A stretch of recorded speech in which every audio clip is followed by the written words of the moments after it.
आज हम आपको एक ऐसी दिल दहला देने वाली सच्ची कहानी के बारे में बताने जा रहे हैं जहां एक 22 साल की मासूम लड़की का मर्डर होता है, मगर ना तो इस केस में कोई कातिल है, ना ही कोई सबूत है, ना ही कोई मोटिव है और ना ही कोई गवाह है। अब आप सोच रहे होंगे कि ऐसा कैसे हो सकता है कि कत्ल भी हो जाए और उसका कोई कातिल भी ना हो, मगर आज के इस केस में कुछ ऐसा ही है। इस केस ने एक अमेरिकी शहर को हिलाकर रख दिया था। दुनिया इस केस को नादिया मलिक मिसिंग केस के नाम से जानती है। तो क्या है नादिया मलिक मिसिंग केस की पूरी कहानी? तो चलिए जानते हैं सब कुछ इस वीडियो में।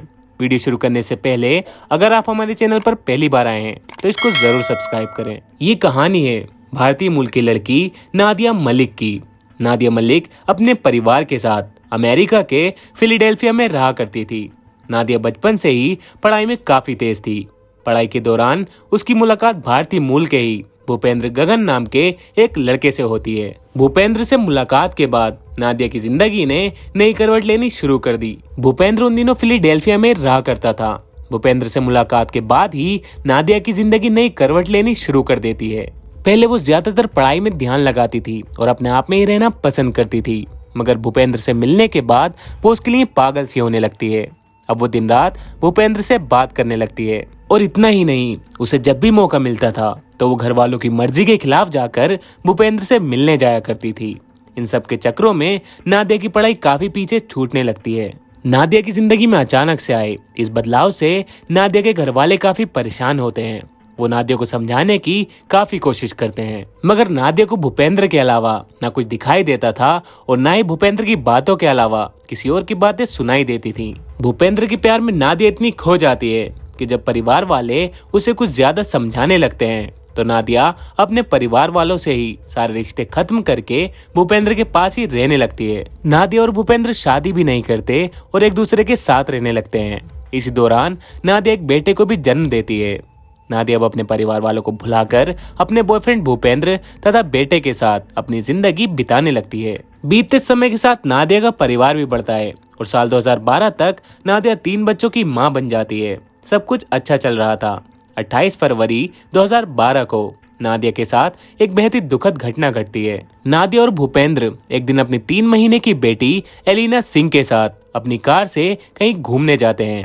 अभी ये लोग मार्केट में ही थे, तभी अचानक से उनकी बेटी को सांस लेने में तकलीफ होने लगती है। बच्चे की हालत को देखते हुए दोनों से संभालने की कोशिश करते हैं, मगर बच्चे की हालत में कोई भी सुधार नहीं आता। अपनी बेटी की हालत देखकर नादिया बहुत परेशान होने लगती है, लेकिन यहाँ भूपेंद्र एक ऐसा कदम उठाता है जिसकी नादिया ने कभी उम्मीद भी नहीं की थी। दरअसल मरती हुई बेटी को उसी हालत में छोड़कर भूपेंद्र ये कहकर भाग जाता है कि तुम पुलिस को मदद के लिए फोन करो, मैं कुछ नहीं जानता। इससे पहले कि नादिया कुछ कर पाती, वो मासूम बच्ची एकदम शांत हो जाती है। नादिया के बुलाने पर थोड़ी ही देर में पुलिस और मेडिकल टीम भी वहाँ आ जाती है, मगर तब तक नादिया की बेटी इस दुनिया को छोड़कर जा चुकी थी।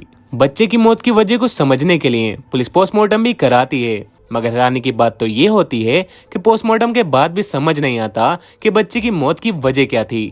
जब बच्ची का दम घुटने लगा था तो उस बच्ची का पिता भूपेंद्र वहां से भाग निकला था, इसलिए पुलिस को भूपेंद्र पर भी शक होता है। अब पुलिस मर्डर के एंगल से भी जांच करती है, मगर पुलिस को कोई भी सबूत नहीं मिलता। इस तरह उस बच्चे की मौत का कारण एक रहस्य बनकर रह जाता है। इस घटना के बाद एक बार फिर नादिया के परिवार वाले उससे संपर्क करते हैं और उसे समझाते हैं कि भूपेंद्र अच्छा लड़का नहीं है, तुम उसको छोड़कर वापस आ जाओ। मगर नादिया कुछ भी सुनने को तैयार नहीं होती और वो भूपेंद्र के साथ ही रहती है। मगर बेटी की मौत के बाद अब नादिया के रिश्ते भूपेंद्र के साथ पहले जैसे नहीं रहते। अब अक्सर इन दोनों की लड़ाइयाँ होने लगती हैं। नादिया की बहन मोना मलिक के मुताबिक अब भूपेंद्र नादिया पर हाथ भी उठा दिया करता था। गाली गलौज और छोटी छोटी बात पर लड़ाइयाँ अब आम हो गई थी। कुछ समय तक तो नादिया ये सब कुछ झेलती है, मगर अब चीजें उसकी बर्दाश्त के बाहर होने लगती हैं।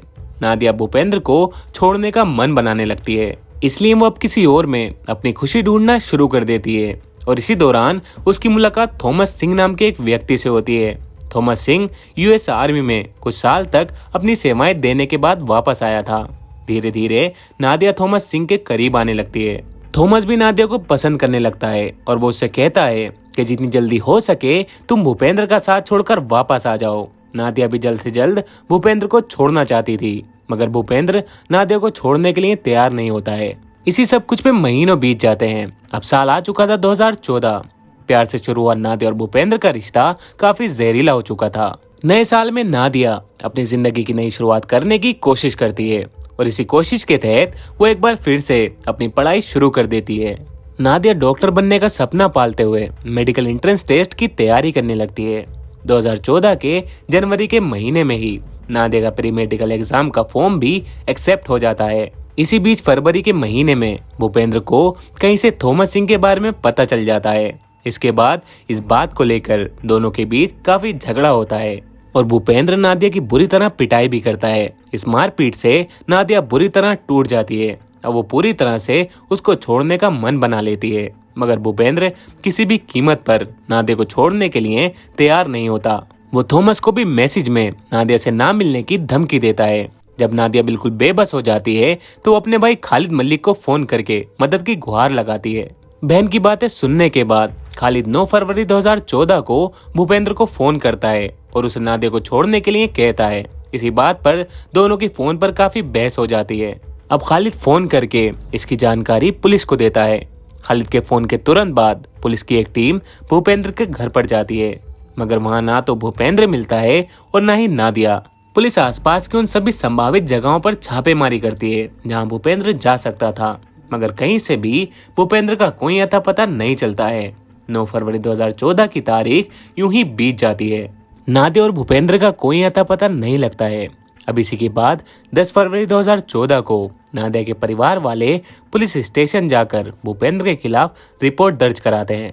पुलिस अभी नादिया की तलाश में लगी ही थी कि तभी नादिया के मोबाइल से एक के बाद एक कई टेक्स्ट मैसेज खालिद के मोबाइल पर आते हैं। ये मैसेज भूपेंद्र भेज रहा था। एक मैसेज में भूपेंद्र खालिद से कहता है कि तुम हार गए, मैं जीत गया। नादिया अब कभी घर वापस नहीं आएगी, तुम उसका चेहरा कभी भी नहीं देख पाओगे। तुम पूरे अमेरिका में उसको खोज लो, लेकिन वो तुमको कहीं नहीं मिलेगी।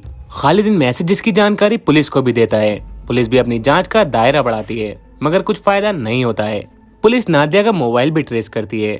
पुलिस के मोबाइल ट्रेसिंग के मुताबिक पहले इनकी लोकेशन फिलाडेल्फिया थी, फिर ये लोग वॉशिंगटन की तरफ जाते हैं और फिर वहां से न्यूयॉर्क की तरफ निकल जाते हैं। मगर जब ये लोग ओहायो शहर पहुंचते हैं तो यहाँ आकर इनके मोबाइल के मूवमेंट बंद हो जाते हैं। इस बार पुलिस की एक टीम ओहायो तक आती है। पुलिस पीछा करते हुए उस घर तक भी पहुंचती है जहां भूपेंद्र आकर रुकता है। जैसे ही भूपेंद्र को इस बात की भनक लगती है तो वो वहां से भागने की कोशिश करता है, मगर पुलिस उसको पकड़ लेती है। जब भूपेंद्र से नादिया के बारे में पूछा जाता है तो वो कुछ भी बताने से इनकार कर देता है और कहता है कि मैं अपने वकील के आने के बाद ही बात करूंगा। इसके बाद पुलिस उसकी तलाशी लेती है तो उसके पास से नादिया का मोबाइल, उसका ड्राइविंग लाइसेंस और कार की एक चाबी निकलती है। जांच के बाद खुलासा होता है कि उसी कार की चाबी है जिससे भूपेंद्र और नादिया निकले थे। पुलिस की पूछताछ में भूपेंद्र बताता है कि मैंने कार के साथ ही नादिया को फिलाडेल्फिया में ही छोड़ दिया था, मगर भूपेंद्र की बात इसलिए झूठ लगी थी क्योंकि नादिया के परिवार वालों के मुताबिक उस कार की एक ही चाबी थी और वो चाबी भूपेंद्र की जेब से मिली थी। तो ऐसा कैसे हो सकता है कि नादिया बिना चाबी के कार चला सके? भूपेंद्र के चेहरे पर चोट के भी निशान थे। इसके बारे में पूछे जाने पर भूपेंद्र बताता है कि जब नादिया से उसकी मुलाकात हुई तो दोनों की लड़ाई हो गई थी और उसी झड़प में ये निशान लग गए थे। अब पुलिस की कई टीम नादिया को खोजने में लग जाती हैं। पुलिस की बड़ी चहल पहल के बीच इस केस की चर्चा फिलाडेल्फिया में जोरों शोरों से होने लगी। हर किसी की जुबान पर एक ही सवाल था कि नादिया और वो कार कहाँ है। पुलिस की जांच जारी रहती है, मगर हाथ अभी भी खाली थे। 20 फरवरी 2014 को फिलाडेल्फिया के मार्पले टाउनशिप पुलिस डिपार्टमेंट में एक कॉल आती है। वो बताते हैं कि एक ब्लैक कार मार्केट स्ट्रीट के पास खड़ी है। पुलिस की एक टीम भागते हुए उस जगह पर जाती है तो उनको वहाँ एक कार खड़ी मिलती है।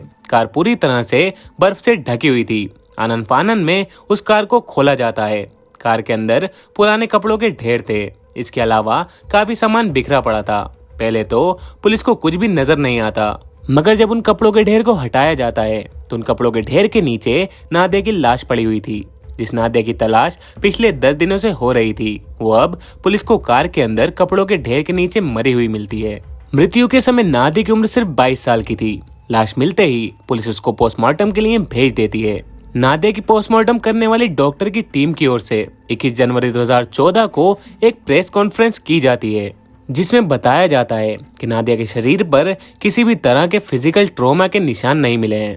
पोस्टमार्टम के दौरान भी मौत की वजह और मृत्यु के तरीकों से संबंधित कुछ भी पता नहीं चल पाया है। मौत के कारणों को समझने के लिए कुछ सैंपल्स फोरेंसिक लैब भी भेजे जाते हैं, क्योंकि शुरुआती रिपोर्ट में कुछ भी पता नहीं चल पाया था, इसलिए भूपेंद्र को गिरफ्तार नहीं किया जाता है। फिर भी पुलिस उसे शहर में ही रहने को कहती है, मगर अप्रैल 2014 में भूपेंद्र पुलिस के नियमों को तोड़ते हुए कहीं चला जाता है। इसी के बाद उसे गिरफ्तार करते हुए जेल में डाल दिया जाता है, मगर कुछ महीनों के बाद उसे कोर्ट से बेल मिल जाती है। उम्मीद की जा रही थी कि 2 महीनों में फोरेंसिक लैब से नतीजे आ जाएंगे, मगर वहां से 8 महीने बाद रिपोर्ट आती है, जिसके आने के बाद सब हैरान रह जाते हैं। उस रिपोर्ट में भी यही बताया गया था कि काफी जांच के बाद भी मौत के कारणों का पता नहीं चल पाया है। पुलिस इस रिपोर्ट के बाद कई नामी जासूसों को इस केस में शामिल करती है।